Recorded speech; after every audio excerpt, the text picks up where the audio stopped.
Yo, what's up everyone? This is Austin here with Austin Media Productions, and we are going to now do the mixing for a new beat that I just did. Right now, I don't have a name for it. The way I organize my beat kind of sections in Pro Tools, this one's just called Beat 15. So yeah, I don't really have a name for it yet, but we'll get there. So right now what I'm just doing is the mixing. So if you did see my previous video, I actually was doing the recording process for this beat. There was a section that unfortunately it got recorded in Pro Tools, but it actually did not get recorded on my my camera. So a lot of the melody parts down here in the bass synths, pad, bells, some of that did not get recorded, but thankfully got recorded in Pro Tools. Alright, so one of the things I like to do is I always have templates. So I always have a template with all the main go-to plugins. Just makes things easier. When I'm recording though, I make it all inactive, which if you're a Pro Tools user, the easiest way is just open up your session and hold down Shift and pretty much don't let go until the session opens and all your Pro plugins shall be inactive. So I really kept this beat simple. Simplicity is one of the best ways to go. So right now all I did was structure the song. I believe right about here is about 17 bars, actually 20. Then another 20 bars here, and then kept it shorter, about 16, or I'm not sure. I think I had 16 bars about here at the third verse, chorus, and then outro. Not sure how I want to end it just yet. I'm not really sure how I want to begin it just yet. But we'll kind of do that. I like to kind of mix as I move along in the process. So what I'm going to show you is the mixing process and just structuring the overall song. Alright, so here we go. Alright, so I got the 808. I usually like to start with, the main foundation of the mix, which is going to be the drums. And that includes the 808, the kick, the clap or snare, hi-hat. Or sometimes, if you don't have an 808, you want to mix the kick, get all the drums, and then you move on to the bass. But in this case, I'm going to mix the 808 and the kick together. And then I'll move on to the synth bass. Alright. So right now I have kind of did some gain staging. I don't really worry a lot about gain staging, to be honest with you. I mean, I do want to make sure everything is at a good volume and a somewhat decent balance.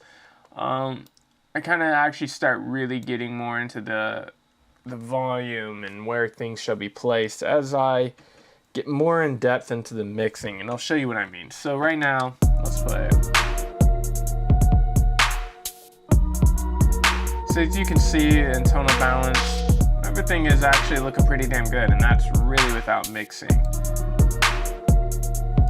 Oh, one of the things I did actually was I separated the kick and the clap. I originally had them all on one track when I did the recording, but I actually separated those. And if someone asks, well, how did you separate them? Easy. I just go through into the file and just the clap hit. I was actually right there. It was right here, and it was right there, and then the little clap roll, whatever you want to call it, was right there. And you just highlight it, take it down, whatever. Easy. I don't want the 808 to be really distorted on this track. I like how it's kind of clean. I do like that. And even though it is actually mono in Reason, I'm still going to put it mono here. I could just, honestly, I could just split it into a mono track. I really could just do that, but whatever. I like doing it this way. It gives me a little bit of control.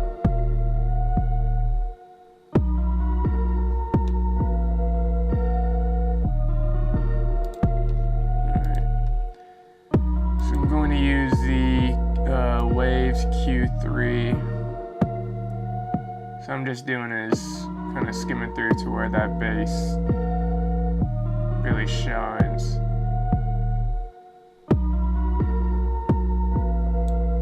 So I took about 40 hertz out of that low. You don't want you don't really want a lot of low end.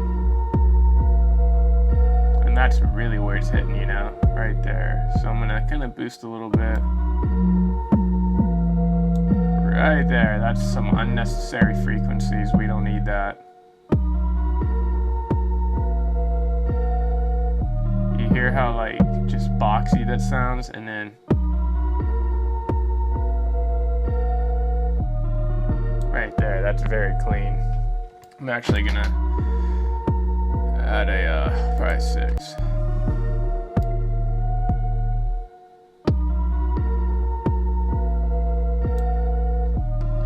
Alright, yeah, and then I'm just going to, I don't really want it kicking too much. I'm just gonna add a really fast release.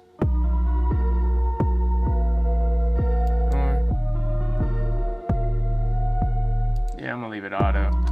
Alright, one of the things actually I'm going to do right now is I'm going to add some sidechain. Sometimes I just name it kick comp, kick, sidechain, whatever.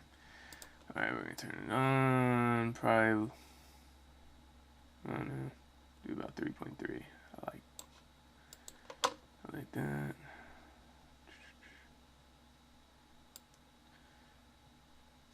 Alright, and then I'm going to just add a stock compressor in here.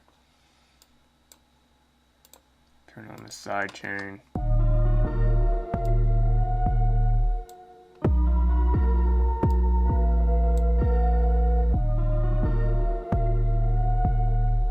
Yeah, there you go. So it's very subtle. Every time that kick hits, the 808 will duck just a little bit. Probably gonna add a little bit of some max bass in here. Another plugin from Waves.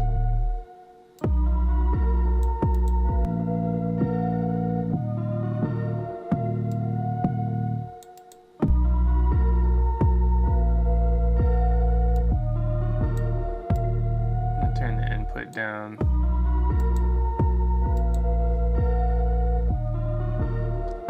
One of the things I'm actually going to do, I'm going to duplicate that, and I'm going to make the PC laptop setting.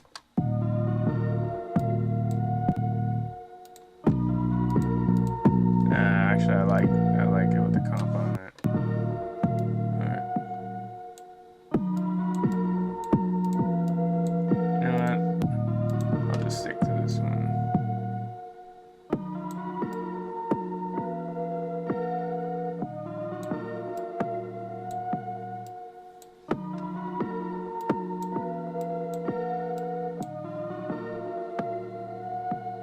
And I'm gonna make a little bit of chorus.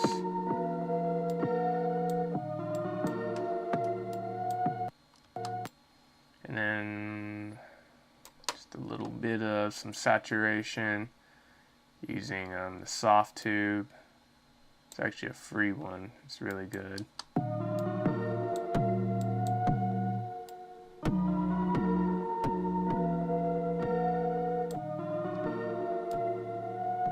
I'm just turning it really low.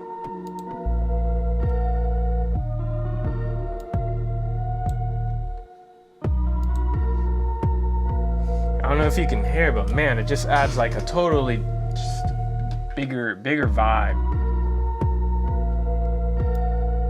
I think I might turn it down just a little, or at least take some of the clipping off that.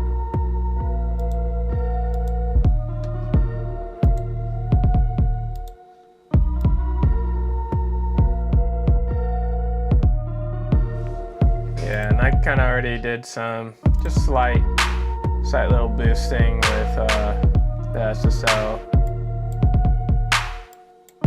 I don't think I need this on here, so I'm gonna take that one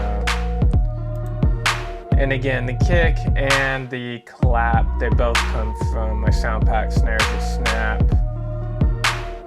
But you know, they're already processed so good, but I just felt like just kind of adding a little bit, kind of felt like it should be a little brighter.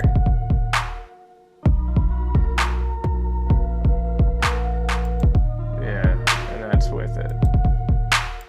And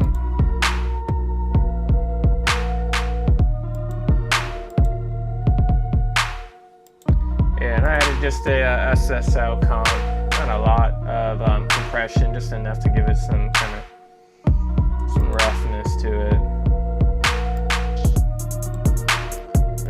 In the hi-hats, nothing really special. I do like to take off a lot of the low end. That's just for safekeeping. And plus there is a lot of low end sometimes that does sit on certain hi-hats. You can hear it. Just a little boost right there. And again, I'm not really going for numbers, it's just all in the ears. You know, we are sitting pretty bright right there.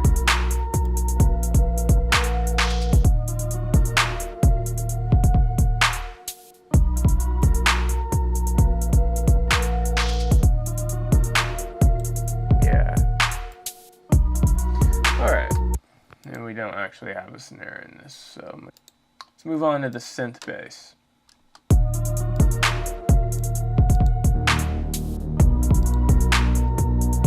Alright, so one of the things, you definitely don't need a lot of that low end. We're going to cut that out. And right now I'm just blasting it kind of so I can hear.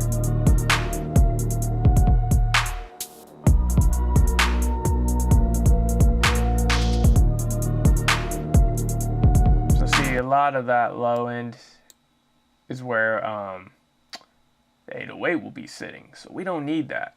We don't need it, even though it sounds really good. And you know, if you want, one thing I might do is automation. So say there's a point where the 808 drops. Well then, you know, you might want to move that right there. And then when the 808 comes back in, you move it right there. Plus, also, I will be doing some parallel compression. Or not parallel, but sidechain compression.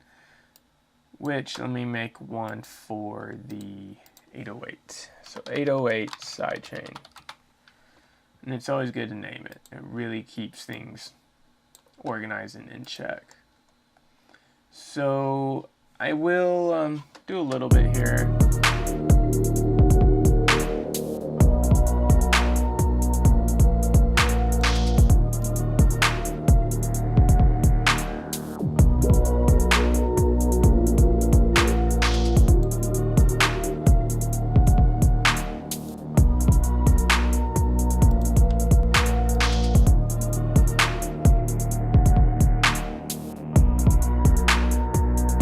Right now what I'm actually doing is going through and I'm boosting things at an extreme rate to listen to where there are certain frequencies that don't belong.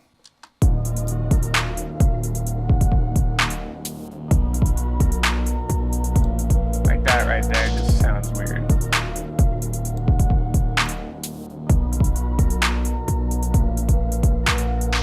Alright, I like that. I'm probably gonna add a isotopes neutron to exciter. I love that saturation you can get from this plugin.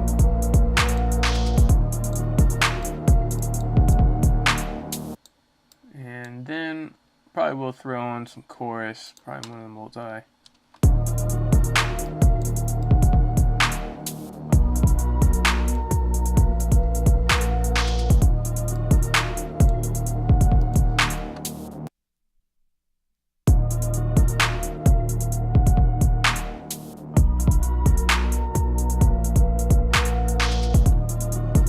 So yeah, it just kind of drops it down about a -1 dB.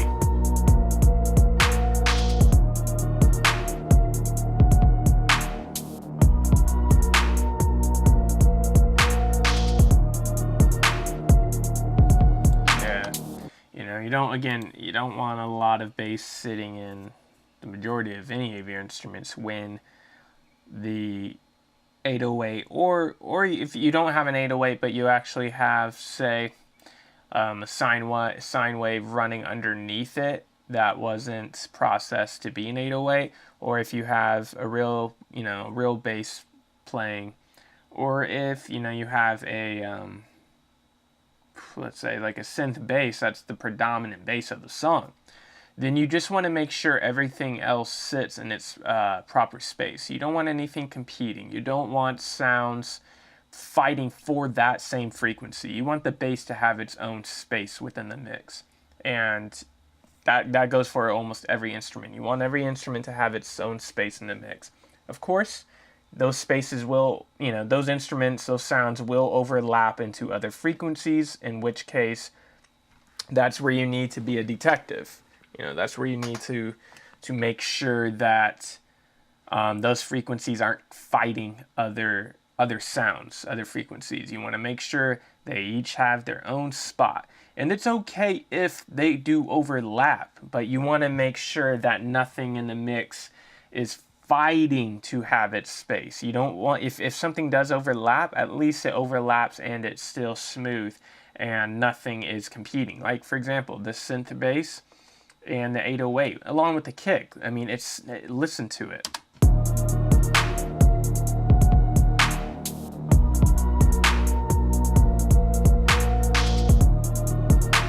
Like, nothing is actually fighting. It's literally sitting in its own spot.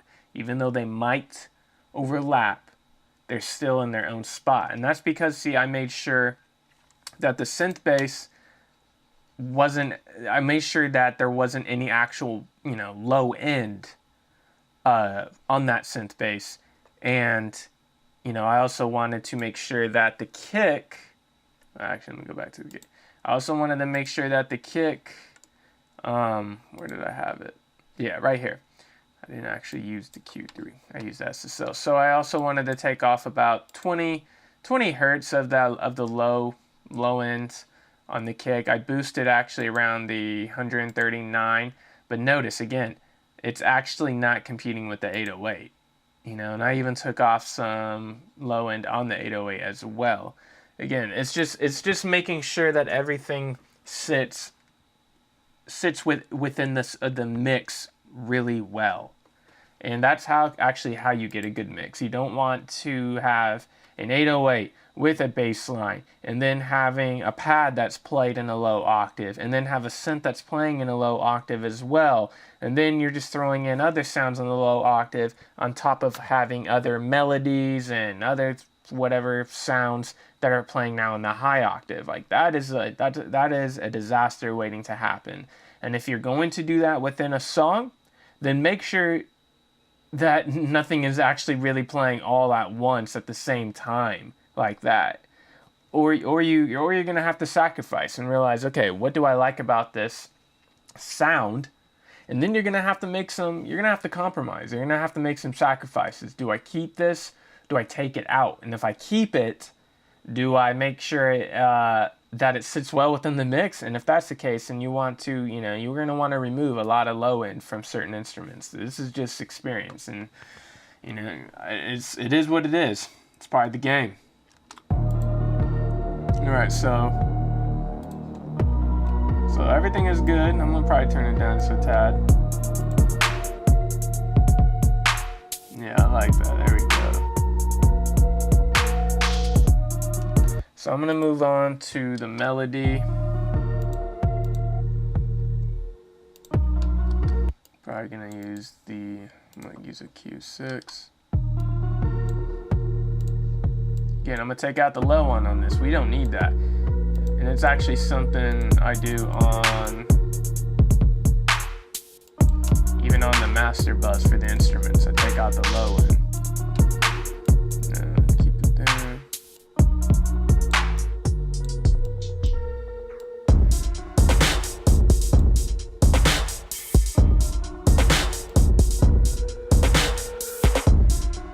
And I keep a compressor and an EQ. Sometimes I might add a little, some harmonics through a saturation plugin. I like to use Saphira from Waves. But I do that especially on the instruments and on the drum bus, because I glues things together. It makes it cohesive, and it also allows you to sometimes control the overall instrumentation, the overall sounds through a singular bus. Same with the drums. You could get really, really fancy and actually have buses for the bass, buses for your synths or pads or melody or piano, and have a bus for the chorus. But I like to just kind of throw it all to one bus, kind of just simplify it, makes it easy, and you know, I get great results. So I'm gonna take out the low end from here.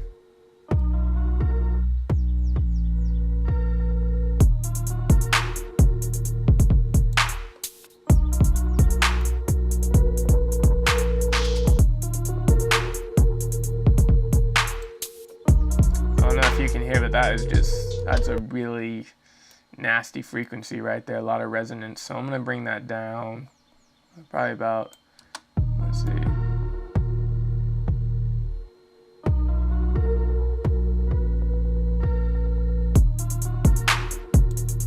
right about there.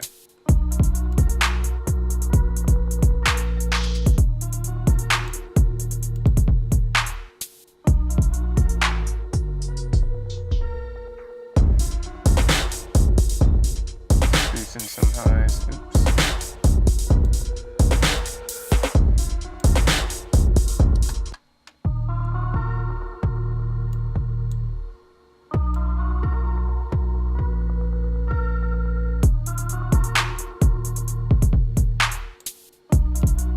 And because I am subtracting right there too, I am going to boost right here.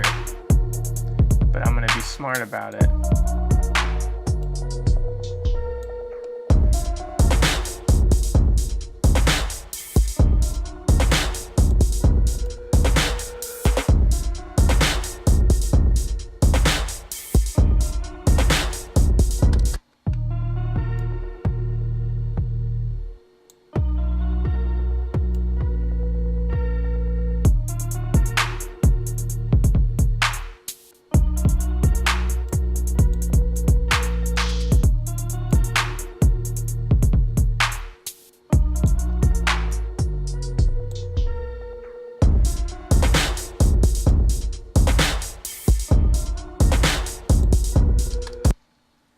This is what it sounded like before. After.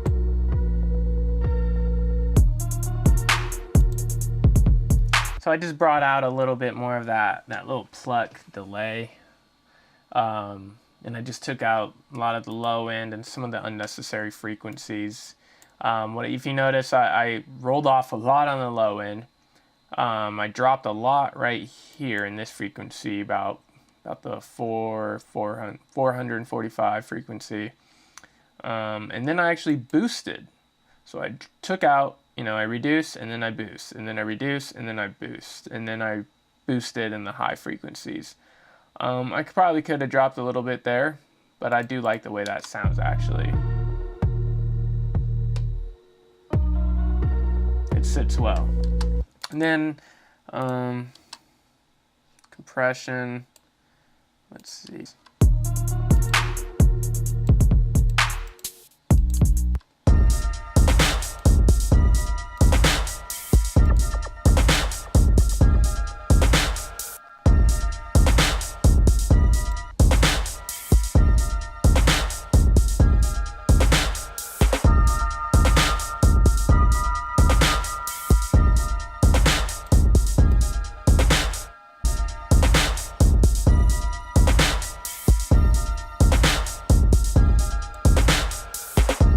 I just want to make sure with the delay, I don't want any more unnecessary frequencies, so I'm just going to just double check. Like right there, I don't need that.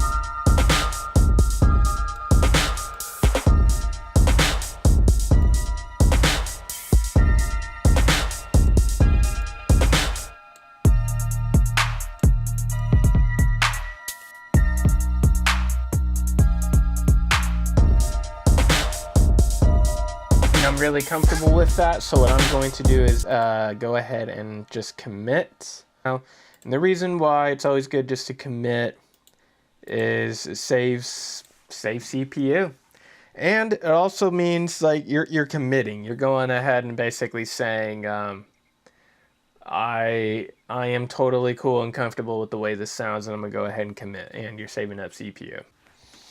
All right. So now I'm going to move on to the pad.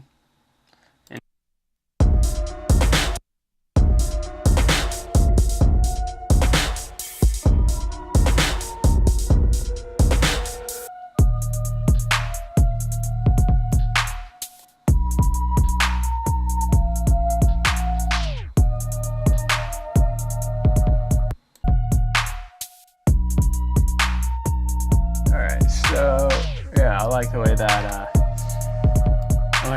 the pad sounds right now. I just threw on another one of the Neutron's Cider, pretty much like a distortion plugin.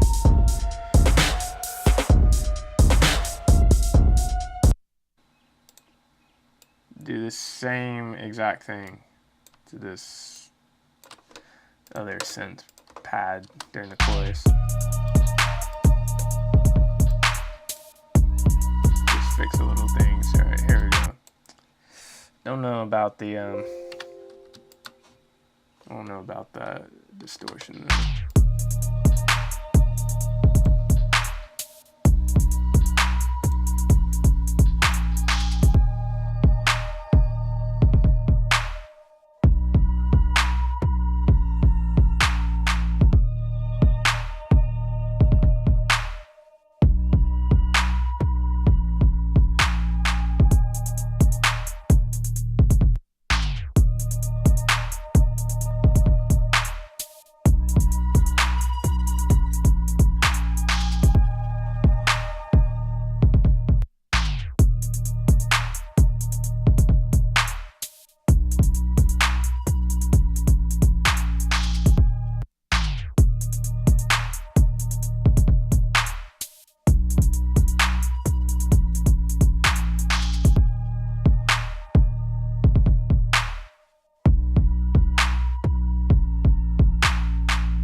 I think I'm gonna actually throw in a good amount of reverb for this one.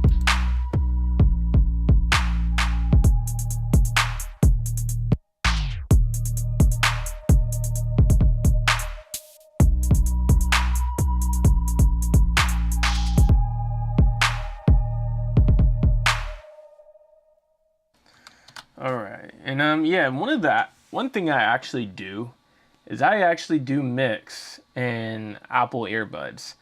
I know that sounds crazy, but I do. My Sonys that I had, they actually ended up getting ruined, unfortunately, and I just didn't have the money at the moment, and I kind of still don't to get the Sonys. They're about $80 to $100. But I ended up just saying, you know what, fuck it. I gotta figure that I gotta keep making music, and I gotta keep having the quality. Gotta keep having the good quality in my mixes. So I learned how to pretty much do a lot of mixing in the Apple earbuds, and I'm telling you, I get amazing results. And the fact is, most people are listening to music with these earbuds. So if you can get your music sounding damn near perfect in these earbuds and making sure you're comparing it to professional records out there, I'm telling you, you're gonna get incredible results. You know, a lot of people do say, you know, mix with shitty monitors, or try to mix with shitty speakers, or, you know, shitty headphones. And now, of course, you don't want to just solely rely on it 100%. I have some Logitech monitors with a nice subwoofer that I got from Walmart. I'm sure many people rock with these, and many people who just casually listen to music rock with these. And so, again, you know, I'm very comfortable with that. I'm also comfortable with the way my music sounds, or just music sounds in the car. So I know how to get, you know, my records sounding very close to the pros, because I'm using multiple references, and I'm carefully studying the frequencies and where the sounds are placed, where the vocal is placed, how loud is that bass, how loud is the snare.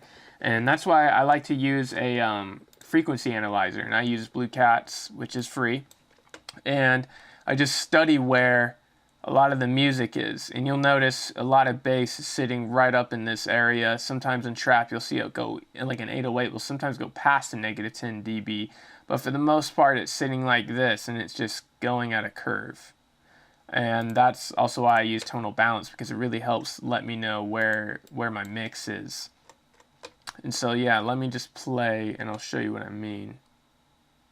And I showed you at the beginning, hopefully you did see, where you saw it actually was sitting really nice, and that was without any mixing. That's kind of what you want. You want to just keep messing around with the volume, getting good sounds, and making sure it kind of all sits at a nice slope beforehand, or else you're going to have a tough time. That's one thing I've learned.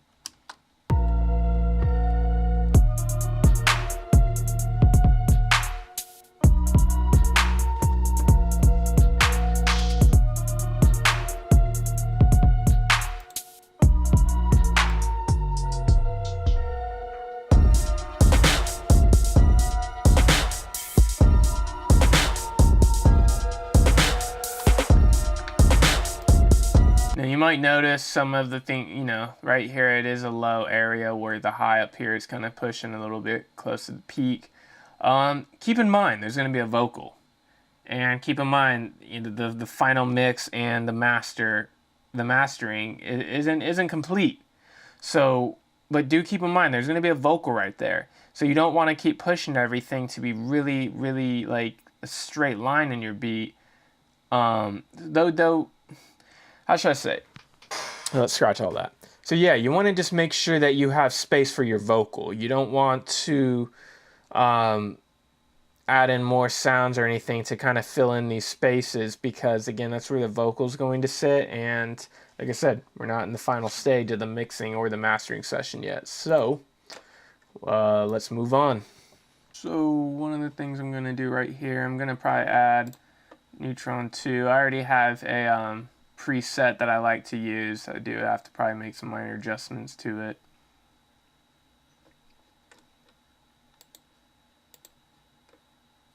Probably just keep it right about there.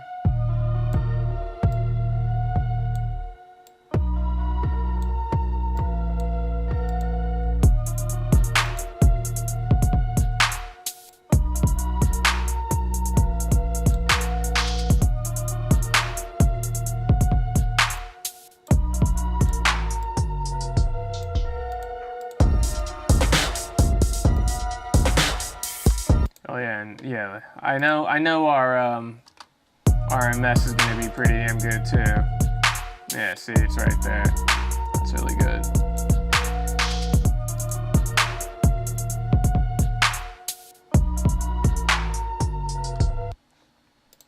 Let's keep this up right here. Then I'm probably going to add and this is kind of like I mix and I master in the same session. That's why one of the things you noticed is I'll have the ozone maximizer. I'll leave it at a I'll put the true peak on, have about negative 0.1 dB. I'll have the threshold at -2.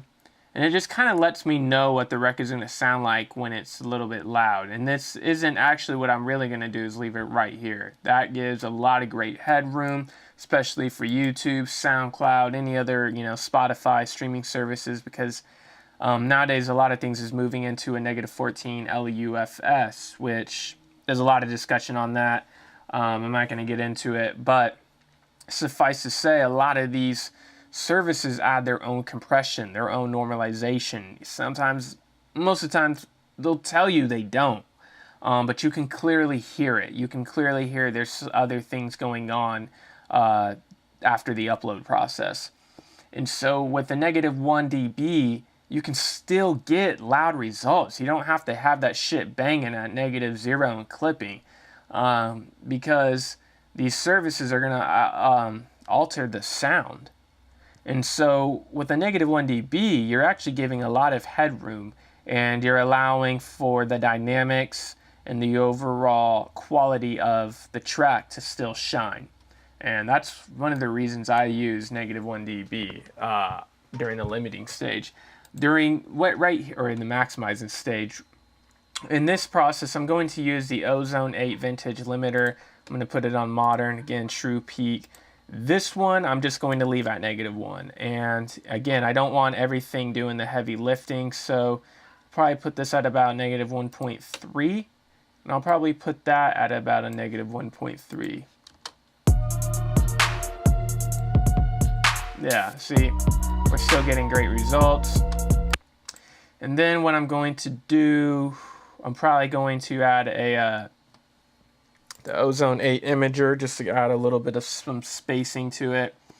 I kind of like to mess around with the presets.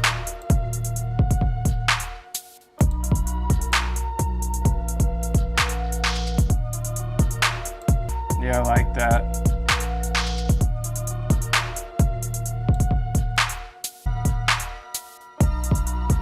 I'm just gonna add the vintage EQ just for some little minor touches. Make a high cut.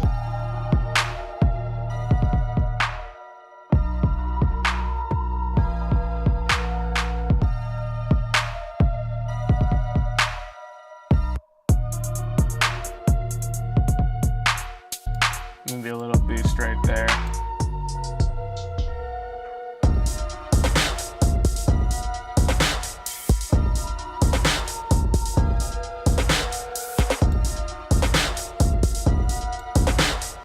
Like, watch what happens if I boost that all the way up. This is gonna increase right here. You see, that's where a lot of the mud is. That's where the mud. That makes them very, very muddy mix. You don't want that. So I'm just gonna boost a little bit, just a tad. This adds a little bit of meat to it.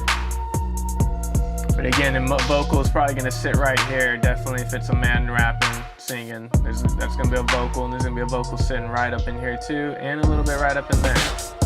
But now you notice, like, look at it, the mix is very clean. And now it's just a matter of going through and just adding some little final touches, little transitions. I will double check real quick actually with the waves loudness meter, which reads short term and long term LUFS readings. So yeah, that's really good. So yeah, I'm gonna move on and I'm gonna just kind of wrap it all up and add the finishing touches and some of the little transitions here and there, fix the intro and the outro, and then I'll show you the preview. Beats by Austin at Austin Media Productions.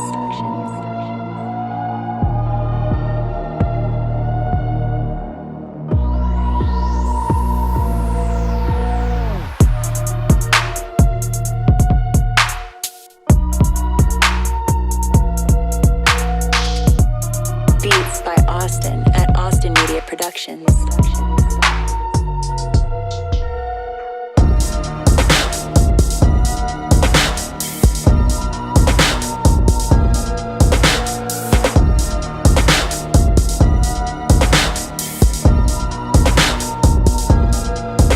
Beats by Austin at Austin Media Productions.